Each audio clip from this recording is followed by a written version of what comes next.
On va dire que j'aime trop lancer des pics aux hommes, mais en même temps, même quand une histoire ne parle pas d'eux, c'est eux qui sont à l'origine du problème.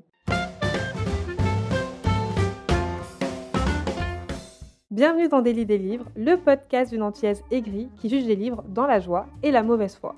Aujourd'hui, on se retrouve pour parler de deux demi-sœurs haïtiennes avec les jumelles de la rue Nicolas, d'Evelyne Trouillot. Et ce roman m'a mis en PLS. J'ai jamais mis autant de temps à écrire une chronique. Pourtant, l'idée de base, elle est assez accrocheuse. Tout commence avec un crapaud qui s'appelle Étienne. Oui, Étienne est un homme. Et il trompe tellement sa femme qu'il met sa maîtresse enceinte.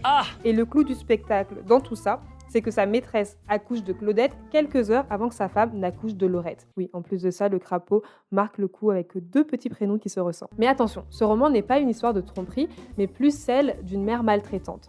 Rosemary ne digère pas du tout la tromperie de son mari, donc quand elle apprend qu'ils accueilleront Claudette chez eux, elle pète littéralement un câble.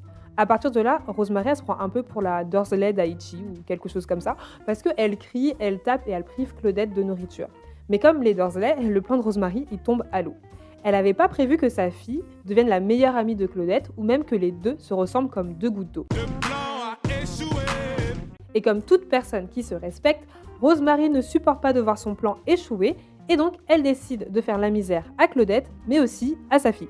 Logique. Une frustration ne venant jamais seule, Rosemary ne comprend pas comment Claudette et Laurette peuvent autant se ressembler physiquement, mais avoir des personnalités si différentes. Claudette sait que sa belle-mère n'hésitera pas à la mettre à la porte, donc elle est irréprochable et elle se plonge dans les études en espérant que ça lui permette d'avoir un meilleur avenir. Par contre, Laurette, elle a ce petit côté rebelle, elle a de moins bonnes notes et surtout, elle est jamais assez bien aux yeux de sa mère. C'est ainsi que les deux demi-sœurs vont redoubler de créativité pour se protéger l'une l'autre des punitions de leur mère. Et l'une de leurs stratégies de survie, ça sera d'échanger leur identité. Ça peut paraître cool, surtout quand on voit Zack et Cody ou même Tia et Tamera échanger leur identité à la télé, mais les jumelles de Larry Nicolas, ce n'est pas une sitcom, donc il n'y a absolument rien de drôle ici. Claudette et Laurette échangent leur identité pour échapper à leur mère, pour échapper à la pression de la société et pour échapper à elles-mêmes.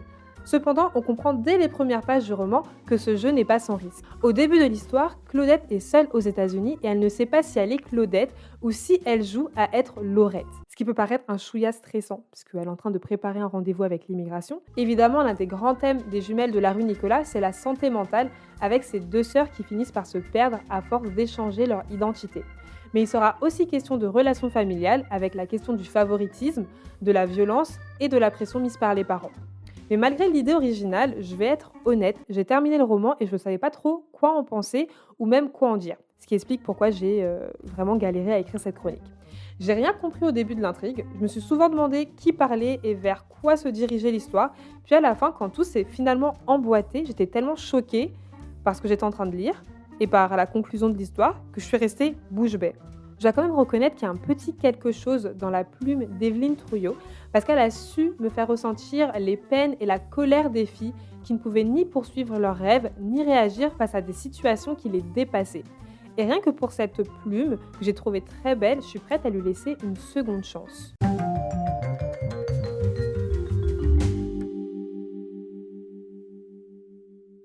Aujourd'hui, je te recommande un roman où il est encore question de demi-sœurs avec Des baisers parfum tabac de Tayari Jones. C'est un roman dans lequel on va suivre Dana, qui est la fille cachée d'un homme.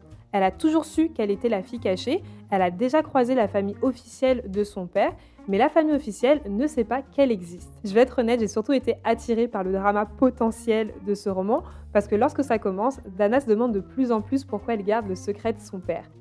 C'est un roman que j'ai lu l'année dernière avec le club de lecture d'eSpoils et un épisode avec nos avis est disponible. Donc si tu souhaites l'écouter, je te mets le lien dans la description. Au prochain épisode, on découvrira un jeune homme en pleine crise existentielle et peut-être que ce roman te fera arrêter de fantasmer les bad boys des dark romances. J'espère que mon retour t'aura permis de découvrir ta prochaine lecture ou mieux de t'éviter de perdre ton temps avec un livre qui ne te plairait pas. Et si tu lis par procuration, j'espère que tu auras passé un bon moment en ma compagnie.